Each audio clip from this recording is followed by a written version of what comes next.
I haven't done the math. I haven't done the math recently, but it was just around a decade ago that I trained under Laura. So Laura is a co-founder of Greywater Action. It's a water conservation organization centered around education and training.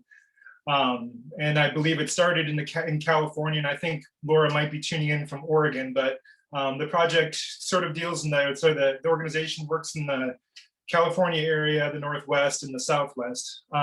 Laura is also an author of multiple books and manuals. The San Francisco Greywater Installer Manual I use faithfully for years and still refer to from time to time. Most recently, Laura wrote The Waterwise Home, and I think that part of that in combination with Laura's, the other part of Laura's work, I think will work really well with the Tribal Water Security Project. Laura has also helped write and develop sensible greywater codes for California and Washington, which really helped me in my work in Washington State. It was really nice to refer to that code knowing that it was written by someone that was familiar, and also dealing with the bureaucracy in the state was really helpful. And as I mentioned in our context here at the Tribal Water Security Project, Laura's ability to find simple yet effective solutions to really make an impact in how we use and reuse our water in a community or home scale setting will prove to be invaluable. So I'm super excited for the talk today. So with that, I know that wasn't full justice to Laura's work, but with that, I'd like to turn it over to Laura Allen.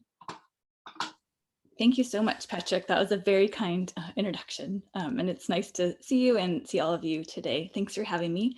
I'm going to share my screen and then do an introduction, kind of an overview of these different water solutions. And I'm gonna, when I go on full screen, I can't see the chat or anything. Oh, I can see some of you. So just let me know if anything's not working properly.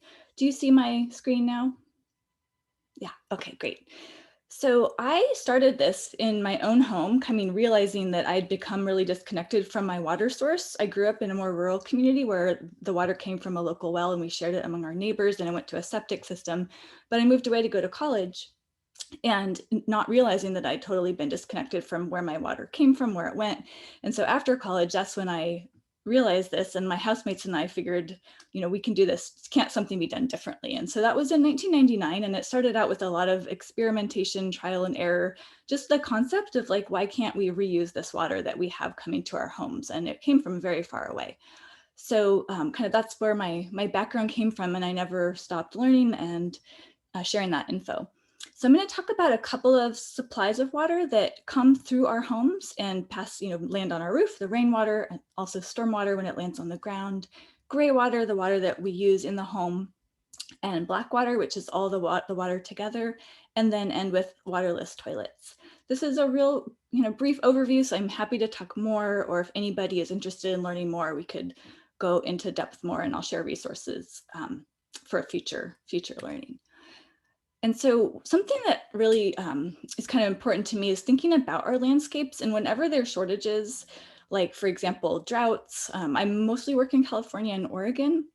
And so during the last California drought, there was a big push to just not water anything, let everything die in the landscape. Brown is the new green, and that's super important. But it doesn't have to be that way, because as long as we have water coming into our homes, we have a supply of irrigation water that can grow food, it can grow habitat for beneficial organisms, insects, birds. It can grow building materials, really anything that needs irrigation, we can grow with what we call wastewater, which is not really a waste unless we waste it. And so I like to keep that in mind, that there's a lot of different ways than what's kind of the standard kind of modern Western home. And so we'll start with rain. It rains most everywhere. Some places it doesn't rain very much, some places it rains a lot. And with rainwater, we can store it up and use it later, like the project that many of you are working on.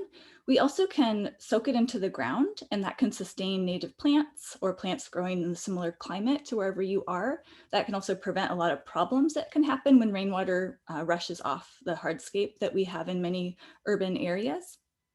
We can also catch it and more slowly release it into the landscape. And so I'll start with stormwater. Stormwater is water that falls onto the ground, onto streets or sidewalks or driveways or landscapes.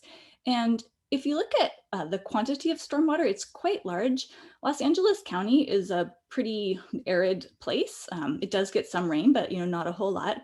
Just a half an inch of rainfall falling over this county is 34 billion gallons, which is enough for over 260,000 typical households. So really there's a lot of potential. And for the most part, that water is wasted and actually causes a lot of problems and pollution.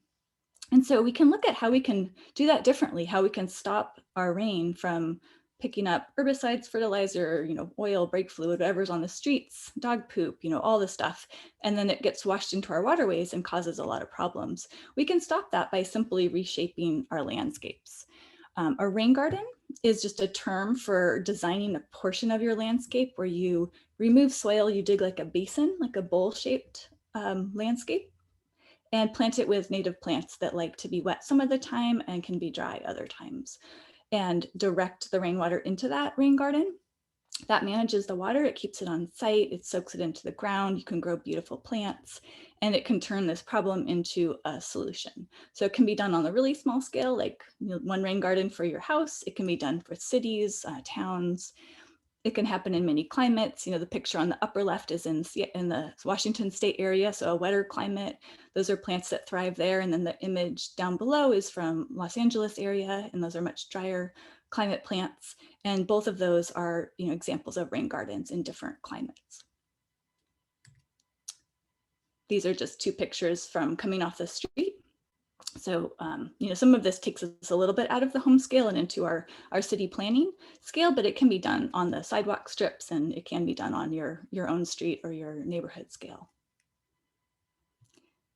So that was stormwater. So rainwater, now rainwater, we call that, it's water coming from the sky, but we call it rainwater capture when it lands on a roof, and then we collect it before it hits the ground. So it's much cleaner.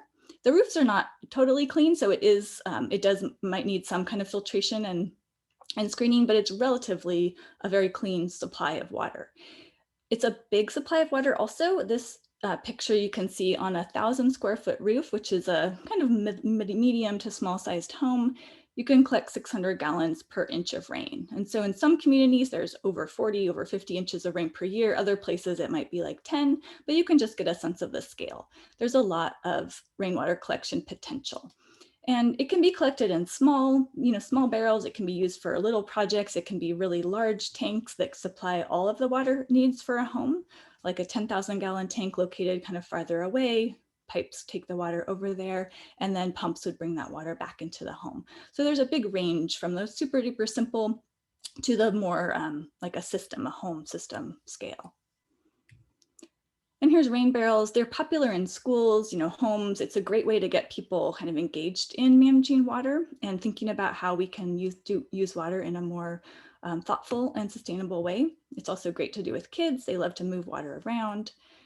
Sometimes these are a little bit more symbolic because there's not a lot of water in a rain barrel. And so when you get into the bigger tanks, that's where you get the more like actual quantities of water. So overall rain catchment system, and I think a lot of you might already know this, the people working on the project, you have a tank, you have your catchment surfaces, you're coming off of roofs. You need a way to transport the water, so the roof does have to have gutters and downspouts, or those can be installed to move that water. There's screens. You don't want leaves and debris to get into your tank. You want to store the clean water. The tanks, can be different. There's all sorts of materials and sizes and shapes. Well, they're all cylindrical typically. Maybe not all of them. Mostly they're circular, cylindrical, but there's many variations on this. And then there's a way to, send the water out. There's definitely lots of details. Put it in a rainwater system, and then you need a way to collect the water. Sometimes people use it just for irrigation. So it's simply a faucet on the bottom that you can connect to a garden hose or a gravity flow drip. Other times there's pumps and filters, and it's going to go back inside the home and be used for home use. Just here's some pictures. These are used all over from, across the country, internationally, all over. And there's many different materials. The most common ones in the US are the plastic tanks or the metal tanks. Those are the most common you'll see, but there are also ones that are site built with ferro cement or in-ground cement tanks. And then indoor, the difference with the indoor is the water need to be cleaner. And so it does go through some more filtration typically, or some UV light, some kind of disinfection, just to make sure that it didn't pick up contaminants on the roof surface. And so now kind of shift to, now we have water in our home. It maybe came from rainwater, maybe it came from municipal supply or a local well, or all the ways that we get water into the home. And so now when we use it in the home, then it's called gray water if it's coming from your showers, sinks, and washing machines. And typically this water is not reused. It's sent out to a wastewater treatment plant or an on-site septic system, where it is on an on-site septic system, it does go back into the groundwater table, but it's typically not used to feed plants at the site level. So with gray water, we can redirect that water simply through pipes and tubes and send it out to plants that we want to irrigate. This picture kind of shows a good example of a home that's already built, that already has all the plumbing and everything done. And if you want to use gray water, you're going to be redirecting the water. Each source of gray water, the sink, showers, and washing machines, will have a separate system, and all those systems will work together to irrigate that landscape. If you're in a dry climate where you're really focused on water savings and conservation, you can see there's between like 16 to 40% reduction in water use when you're offsetting irrigation use. And so it's from washing machine, showers, baths, and sinks. It's not from toilets. That's a different kind of water. And if you're interested in regulations, the regulations around gray water are completely varied state by state. So I'm not going to really touch on that today at all, but I can talk to any of you if you want to talk about local regulations separately or maybe in the discussion. Kitchen sinks, it depends on what state you live in, if they're classified as gray water or as black water. And some important things to remember is that gray water is not potable. It has, whatever dirt and lint and debris and whatever gunk got down the drain, that's in the water. So we definitely don't want to be kind of contacting it unless we're doing like maintenance on the system. You definitely don't want people to drink it. It contains nutrients, so we don't want to send that out into a waterway because that causes nutrient pollution. And we don't want to put it on parts of plants that we're going to eat directly, like root vegetables. It can water food, it can water, pretty much anything that needs irrigation, but we don't want to actually get the gray water back into our bodies. So we keep it going into the roots, and then the food's above the ground, and that is safe for humans and safe for the environment. Some gray water systems are extremely simple, like the picture on the left. There's a sink, the pipes flow out by gravity, they feed a plant. Super duper simple, not a lot to go wrong, no moving parts. The picture on the right, this is another gray water system. It's kind of functions like a regular drip irrigation system. It can be monitored on a smartphone. It can pull in other sources of water. It can, of course, it's much more expensive, much more complicated. There's a lot more that could break and go wrong, but that's also a gray water system. And so as you learn about gray water, there's a lot of misconceptions and kind of confusion around it. And a lot of it has to do with the fact that a gray water system can be this really super duper simple thing, very affordable, or it can be this really complicated, expensive contraption. And they're both a gray water system. The simple systems, this is what I focus on because it fits with many more people, just works better overall. And they're really good for irrigating bigger plants like trees, bushes, vines, the larger type of plants. They don't water lawns. They don't water lots of small plants. You can't put gray water through a sprinkler system because it's not potable. You don't want to create aerosols of non-potable water. So it's always going below ground. These types of plants could be irrigated, but it's going to be the complex kind of systems. And with any gray water system, what we put down the drain is now going out to irrigate our plants. And so we want to use products, I'll call them plant friendly. So they don't contain a lot of salts, they don't contain boron, and they don't contain chlorine bleach. So there are some kind of education and possibly product changes that need to be made.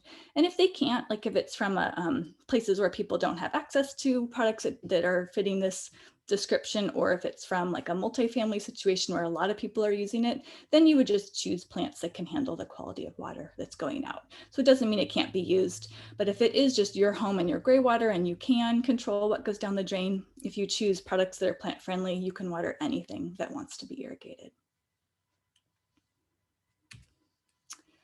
And with these simple systems, we use mulch as a filter in the ground. It's, just chunks of wood chips, like from a tree trimmer or arborist. It could be other materials, but it's kind of chunky organic matter.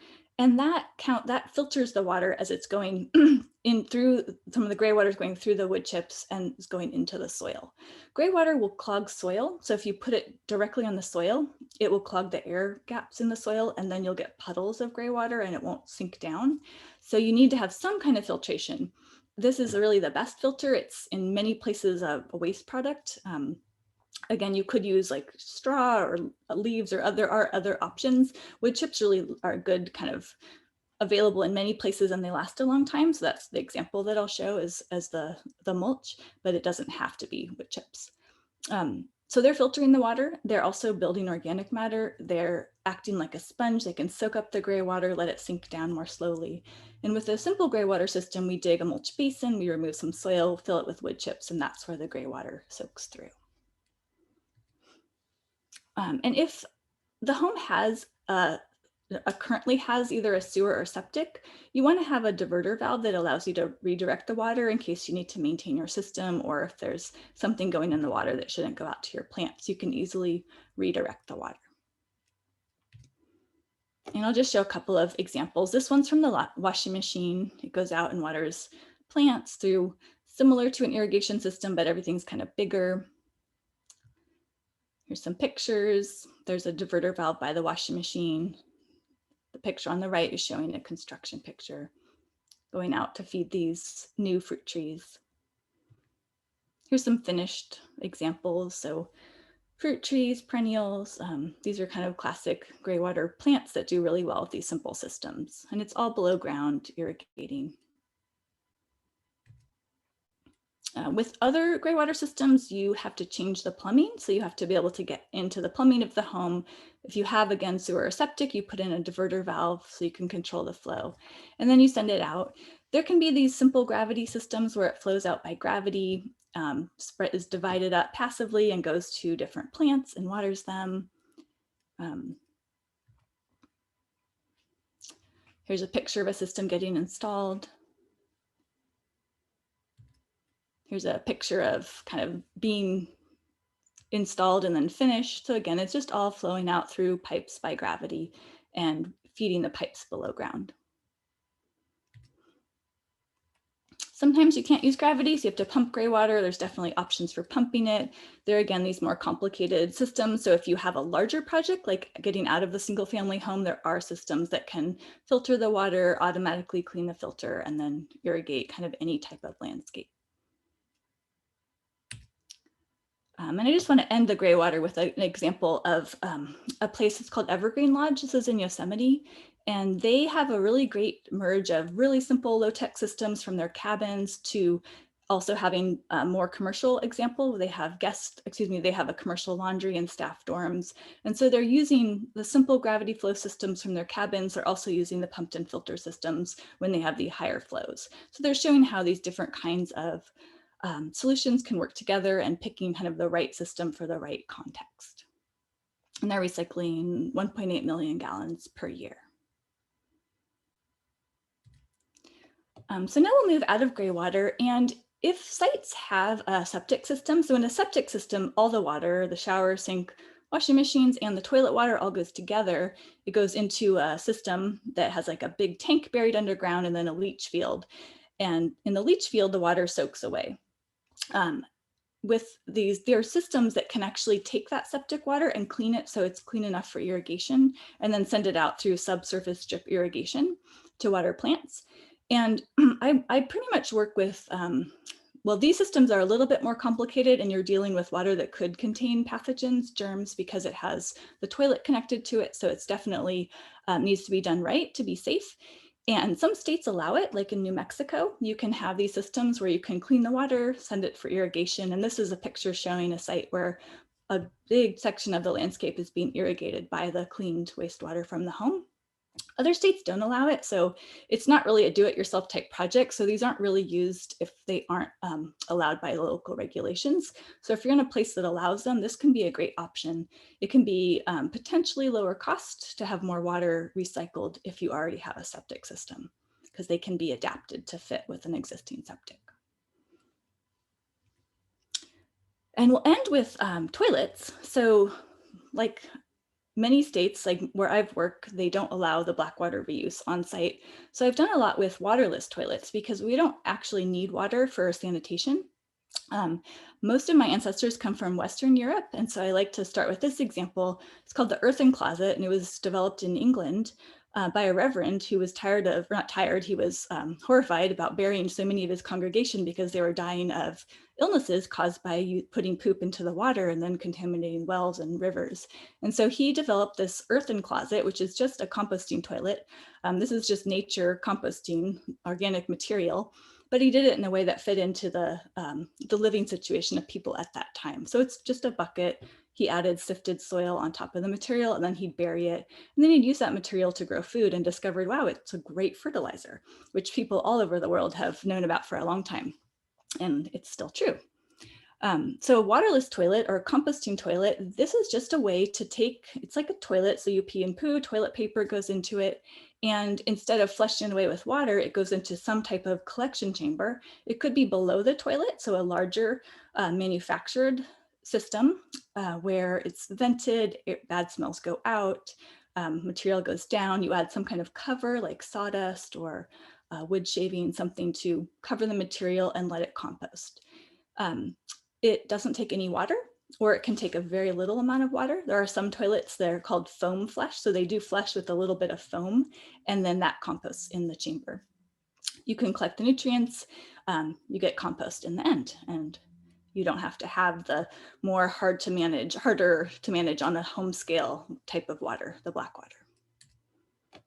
So here's some pictures. These can be super simple. The picture on the upper left, I lived in a place in Los Angeles in an eco-village apartment building, like in the middle of Los Angeles, and we had one in my apartment. So it can work in very urban situations, though we did have a place outside where we composted it. We had big composters outside. You can purchase toilets. There can be little ones that are kind of designed for cabins, which don't really work well for full-time use, but there's bigger toilets that can work for full-time use, or you can do the ones like the upper left where you are moving the material outside to compost it. It's definitely different, very different. And for some people, it's kind of the very end of if you're looking into water systems because you are managing poop. But it's not hard, it's not complicated. It's just kind of a big shift for some people, depending on your background and all of that, and how you want your home to be. So they can look like just the standard white porcelain toilet with the foam flush, where you don't even know there's anything happening below, though it flushes kind of weird, or you can actually see what's happening when you lift the lid. So there's very kind of different variations of the composting toilet. And before I end, I want to point out that urine is a really valuable fertilizer. So places where people need fertilizer and are growing food, urine is a free resource. It works just as well as conventional fertilizer. So around the world, there's a lot of research and push to keep urine out of what we call the waste stream and use it for fertilizer. So it's happening all over. I'll share one example. This is in Vermont, the Rich Earth Institute. They're doing a community scale urine project where they collect urine. They actually have stations where people can bring their urine. They have these urinals, and then they're using it to grow hay in their community, which is it's not a food crop, so it's a little bit easier for their regulations. And this research is happening all over, from growing food to growing hay to just keeping it out of the waste stream, because it's harder to get out all the nutrients. In some places, like on the East Coast, they have a big problem with nutrient pollution in their waterways. So I'm going to end there so we can have time to talk more. Here's some resources. GrayWaterAction.org is the website of my organization. So there's more about gray water, rainwater, and composting toilets. And we have some online classes. We have a forum where if you have questions, you can post it. And then my books are on the left side. And my email's right up there. So if you want to get in touch, if you have more questions or for any future things, there's my email.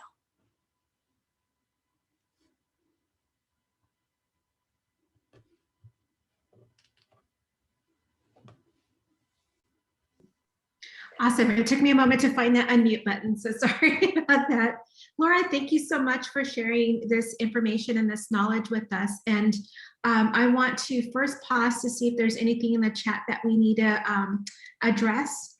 Michael asks, is it possible, safe to capture groundwater and put it into water storage to be filtered or non-potable? And then he says you just answered his question. Michael, do you have a follow-up question, or did Laura address your question fully?